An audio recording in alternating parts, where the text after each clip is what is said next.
Now let's go and graph this equation. And yes, for this one, we're just going to use the table. So I got x, y, and we just need a few values here to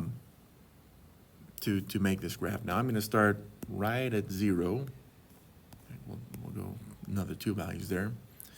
So my equation, I'm going to show y instead of g of x because it's going to give me a corresponding y value. Now we got negative 2x to the power of 2, and we just chose an x value that's 0. So it's no longer an x, it's now a 0.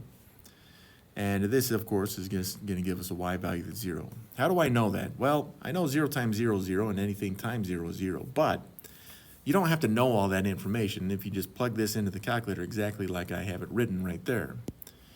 Which means that I'm ready to put this point on my graph. There's 0, 0 in black. The next one, I would use an x value that's 1. So again, my equation would be y equals, well, negative 2 times 1 to the power of 2. And this is going to give me a y value that is negative 2. So I have a next ordered pair at 1, negative 2, which is going to put me right there. Now I'll keep increasing my x values. And I think this next one's going to be off the graph, but that's okay. So I got y equals negative 2 times 2 to the power of 2. And yeah, that's going to give me a negative 8 right there.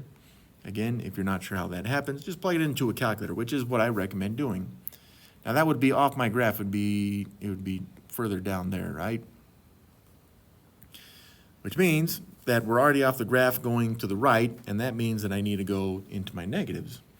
So I'm going to use a negative 1 for my x, and again, this is going to give me y equals negative 2, parentheses negative 1 to the power of 2, and this, by the way, will still be a negative 2 value. So for my negative 1 for x, I have a negative 2 for y, which is going to give me this point, and that means if we were to continue with a negative 2, you would get a negative 8. Now, I'm not going to show the math there because it's pretty much the same as the stuff that we have down there. But again, it's going to mean that it's a little bit lower than my screen is. Well, with this, I should be able to make a graph. Okay, what we don't want to see on an exam is something like this. You know, don't do any weird stuff like this stuff right here. Okay, don't do that. You want to be as clean and as neat as you can with your graphs. All right. So again, a parabola, it should kind of curve up in here. However you do that is up to you. I usually just start at the point and then just say, I'm gonna have to go down, something like this, because remember, the negative 8 is just below this, so you're just kind of aiming there. And same right here. We're not looking for perfection. What we're looking for is that you know how to graph a line and that it doesn't look so sloppy that it looks like you don't know how to graph a line. Okay, so that's one way to do this. Again, the other way to do this is to use the calculator.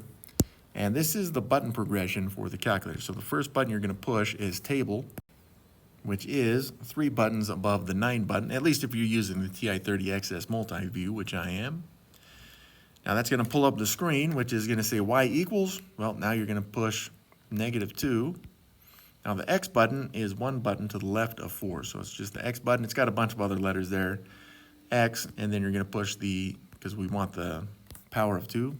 It's the x squared button, which is 1 button to the left of 7. Now you push enter. I'm going to start at 0. And then my step is going to be 1, auto, yes, okay, yes. So I just pretty much pushed enter 4 times right there. And it gives me the table that I'm looking at right here. It's showing me all 3 of those ordered pairs.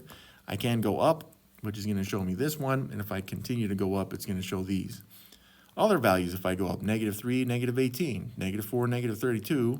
If I were to go down, 3, negative 18, 4, negative 32. So you should be seeing all those ordered pairs on your calculator if you're going to use the table function, which is something that I highly recommend. That's it for this one. That's our graph. Again, on an exam, you'd want to show some work, which is, you know, if you're just going to show the table, I would consider that work. All right, that's it for this one. Thanks, you guys.